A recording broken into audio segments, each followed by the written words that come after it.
Have you ever noticed how the full moon looks bigger when it's near the horizon than when it's high overhead? If so, you're not alone. People have wondered about this strange effect since ancient times, and surprisingly, we still don't have a great explanation, but that's not for lack of trying. Some of the greatest minds in history, Aristotle, Ptolemy, Da Vinci, Descartes, have all wrestled with this problem and failed to generate an adequate explanation.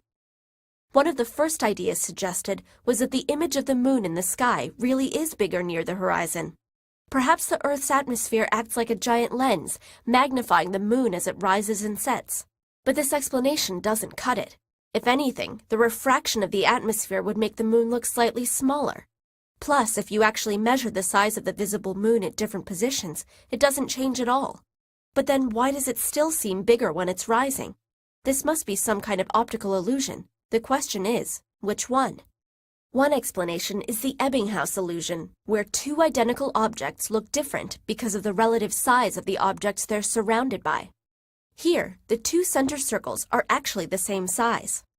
Maybe the moon looks bigger near the horizon because it's next to tiny trees, houses, and towers in the distance.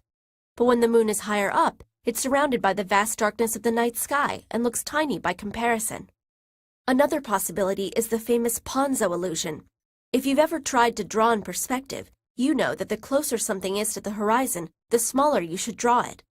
Our brain compensates automatically for this by perceiving objects near the horizon as larger than they actually appear.